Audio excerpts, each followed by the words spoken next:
Here we have the all-new 2023 Ford Escape. This one comes in the ST line select trim level with all-wheel drive. And with this one being a hybrid, we get the 2.5 liter naturally aspirated 4-cylinder hybrid engine, made it to an eCVT, giving us 200 horsepower, I think 200 net horsepower, 155 pound-feet of torque. And this one comes in the vapor blue metallic on ebony part vinyl cloth interior. So as we come around to the front end here, with this one being the select, we don't have the light bar that goes across, but still LED headlamps along with LED fog lights and LED daytime running lights. Love that look.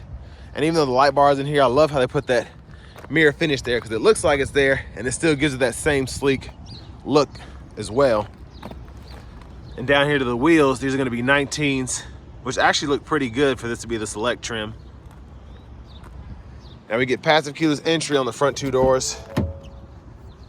And then over here we have our rear window lock, power mirror controls. We can turn those on and off, adjust there. And then we have one-touch automatic up and down windows on all four doors. Power door lock controls, memory seat. So all you have to do is just hold that button there and it'll set. And then I love how this door panel is set up. Bottle holder here, a bottle holder here, then a little bit of space there. And this one even has the Bang & Olufsen sound system. And then over here, lift gate control, fuel cap, and then headlamp controls are here. Fog lights, brightness for the gauge cluster. Hit this twice to open the hood. We have a manual tilt and telescoping steering wheel. And then this one also has a power driver's seat with two-way power lumbar support. But I have that seat up front adjusted for someone of my size, being 6'3". But before we check out the rear legroom, huge shout out to Ford of Franklin for allowing me to review this Escape today. I'll leave a link below in the description if you're interested in this vehicle or anything in their new inventory. But quick look at the window sticker here. Y'all can pause anywhere you need to. Hopefully you can see it. Always looks better on my phone, and then when I actually post it, sometimes it's a little blurry. But the sticker price for this one is $40,630. But with the tech package too, you do get a lot of the stuff that I would recommend having. So I definitely recommend getting the tech package too if you get one of these. So you can get the wireless charging, the adaptive cruise control, the B&O sound system, a few other features. But great fuel economy. Well, let's check out this rear seat space next. So it doesn't look like a lot of room, but then we can push that seat all the way back. I'm pretty impressed by the leg room. I could definitely scoot the seat up a little bit more, but I mean, I reviewed another Escape, a Platinum, and I think I had about the same leg room. Still impressed because this is one of the smallest SUVs that Ford offers right now. But great space back here. In my opinion, I have tons of space underneath the seat for my feet to go. But rear AC vents are here. You have two USB-C charge ports down in there. Sorry, it's a little dark out today, so hard to see in here. And then cup holders there. And we don't have a sunroof in this one, so that can't help me with lighting either. But all in all, I'm pretty impressed by the SUV. And I said that about the Platinum, but I'm interested to see how this hybrid drives because I know it's going to get better fuel economy. Fuel filler here. And then as we come around to the back, tons of space. And I love that you can slide the seat because you can see the difference when the seat's up and when the seat's back. And that really helps with storage, or it helps with your rear passenger room, whichever one you need. A little pocket on this side here. Both of them are open though to get to this, which is a spare tire. But pretty impressed that you get the spare tire with the hybrid. A lot of the times they just put the inflator kit in. So for those of you who need to have your spare, you have that available to you. And then the back end there, LED tail lamps.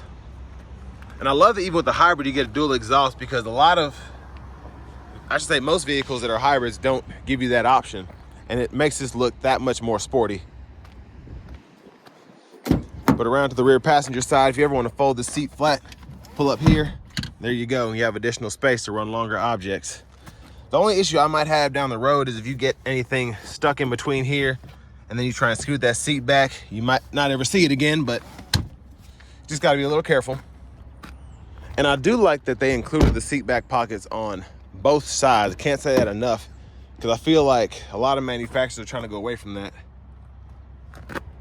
to cut costs. But here we have the 6-way power passenger seat, and I love that we get power adjustability for the front passenger. And we have a side pocket over here that's netted, glove compartment here, tons of room in here, pretty impressive. And then I love that we have this little trim here for this ST line Select. Now this is just a little bit cheaper, probably about $2,000 less than the all-wheel drive Platinum with a 2-liter that I reviewed a couple weeks ago. But I mean, you do get that hybrid powertrain. There's that 2.5 liter. And for me, especially with what you get on here with the tech package, I'd probably go with this one over the Platinum. I love the power of that 2-liter turbo, but I just love being as fuel efficient as possible. But let's hop in the driver's seat here. Love the red stitching here. And we have the leather wrap steering wheel, just a super cool look, and we can heat that as well. Flat bottom too, that's awesome. But let's go to the screen here and I'll show you where you can heat the steering wheel. So this is the new sync system. We do get 3-stage heated seats for the driver, front passenger, as well as the heated steering wheel toggle there. And then the navigation system here. If you ever want to search for something, you just start typing and then it'll pull up suggestions or whatever. And then you can set up your home, your work, go to points of interest, all of that. And then settings for that are here. And then the side menu is basically for your quick shortcuts that you usually want to have. So Bluetooth, radio, and then your trip, as well as your fuel economy. You can have all that up. Or if you want to switch that up, you can do that. And then we do have AM, FM, as well as XM radio.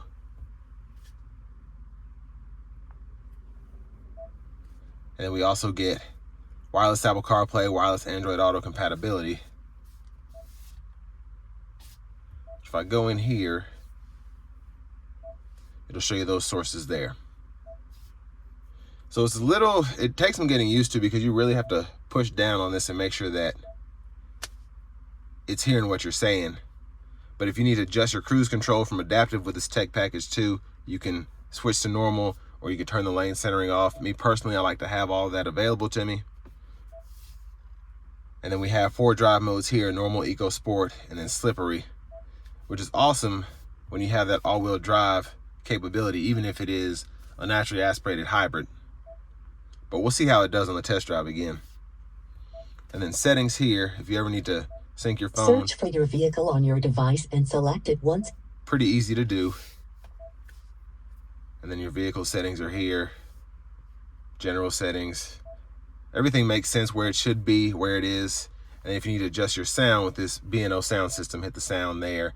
Go to the tone settings, adjust your bass, treble, mid-range to get that crisp quality sound that you want. Now for the AC controls, you can pull this up here and you can choose fan direction, adjust the temperature, adjust the fan speed, and then you can also set your 3-stage auto mode down there as well, and toggle your AC, etc. So everything's on the screen. It's the same as it would normally be. And then backup camera, guidelines follow you as you turn the steering wheel. Then you have that 360 view to your right. And then down here, we have our push button start, volume controls. We can click that to mute. And then we have our quick shortcuts for the drive modes as well. So you can hit that, it automatically pulls that up, and you can adjust as you need to. And then camera here, this pulls up your front camera with the 360 view. And then you have your defrost there. So all of your shortcuts that you might not want to have to go through your whole system to use, you can pull up down here. Hazards are there. And then you have a 12 volt, a USB-C, USB-A port there, and then the wireless charging pad is part of that tech package too. And then your shifter, hit the brake, it's rotary, so reverse, neutral drive, hit L for that low gear. And then you have your electronic parking brake, pull up to engage, hit the brake, press down to disengage, and then you have your automatic brake hold, which you can toggle there. 2 cup holders, decent sized storage in the center console cubby space. Sunglasses holder here. Sorry if it's dark in there. And there's a view of the back seat from up here. And we do have our dome lights, which are gonna be nice and bright. And then back to the steering wheel. Turn signals there, high beams, you can turn them off and then you can flash there. And you have your windshield wipers here, so you get one time, and then you have intermittent low, high. You can adjust your intermittent wipers here. And then you have your rear wiper there. So intermittent low, or on, intermittent, then low. And you have to like flip the switch that way. Pull back for rear wiper fluid, push up for front wiper fluid. And then back to the steering wheel, you do have the adaptive cruise that you can toggle here when that's on, and then you can adjust the gap here, the lane keeping system, toggle that on and off, and you can adjust the speed here, volume controls here, voice recognition button there, and then Bluetooth control here. You can go through your track list or radio station presets, and then here you can adjust your all digital gauge cluster menu. So you go to my view. I like this because tire pressure sensors are there, and this is what comes just stock on the screen. You can configure that if you want to. And then the trip energy one is pretty neat too. So go in there, and it'll keep track of your fuel economy. Again, the push button starts there. And then we have a key fob with remote start, and then we can hit that twice to open and shut the power lift gate as well. But now let's go ahead and take this 2023 Ford Escape Hybrid out on the road for a test drive. So starting the test drive in this Escape Hybrid, it's pretty interesting. Now, when you put it into the low gear, which I have it in now, that gives you the max regenerative braking. So like in Ford's EVs and a lot of other hybrids, you hit that and you can really start to recharge the battery as you brake. But this drives very nicely to be naturally aspirated, even in the normal mode. Now the sport mode, if you watch here, you get a little feedback of sound. And then it is a bit more peppy when you give it throttle, but I mean, it drives very nicely, and you do get the all-wheel drive capability, so you don't have to worry about slipping as much, especially in that slippery mode, because you will have both sets of wheels driving independently, which is always nice.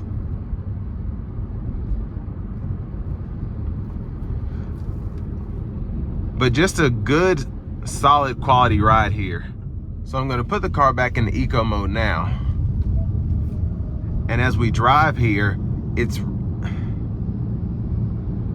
doesn't intrude like I would expect it to in terms of throttle response, how much it's putting out based on how low my foot is to the floor. It's just a smooth, it's almost like a comfort mode to me. And then when you put it into normal mode, it actually feels borderline between a sport and a normal mode, because it still gets up. And I can feel the torque from the electric motor pretty much throughout the power band, which is impressive to me. So if I just give it throttle here mid-range, I feel that pull before the CVT necessarily gets to that sweet spot.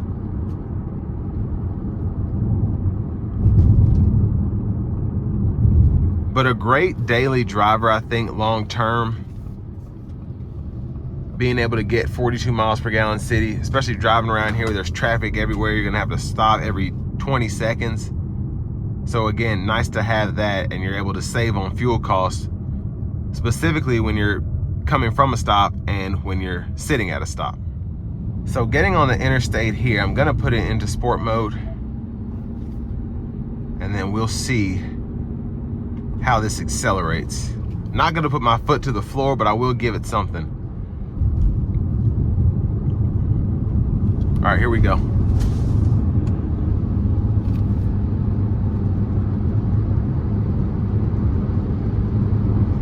So that's honestly barely giving it anything. It drives so nicely. And if you're not necessarily looking for the torque you get from an EV, if you're not looking for necessarily EV performance, but you're wanting that hybrid gas sipping technology, this is the best way to go. I'm gonna put it in the eco mode now. And then we have the adaptive cruise with the lane centering. So doing a pretty swell job. Don't have a lot of time to actually utilize it, but as you can see, it's gonna keep that safe distance between myself and the vehicle in front of me.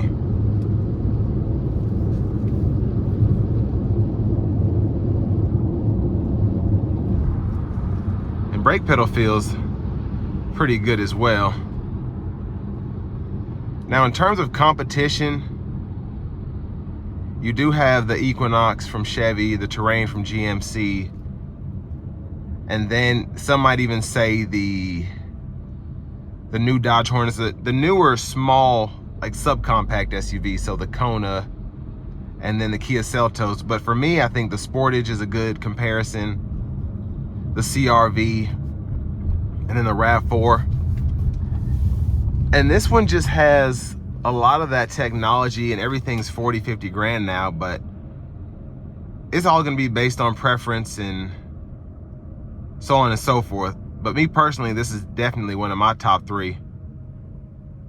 But this will bring me to the end of my review of this 2023 Ford Escape ST Line Select Hybrid.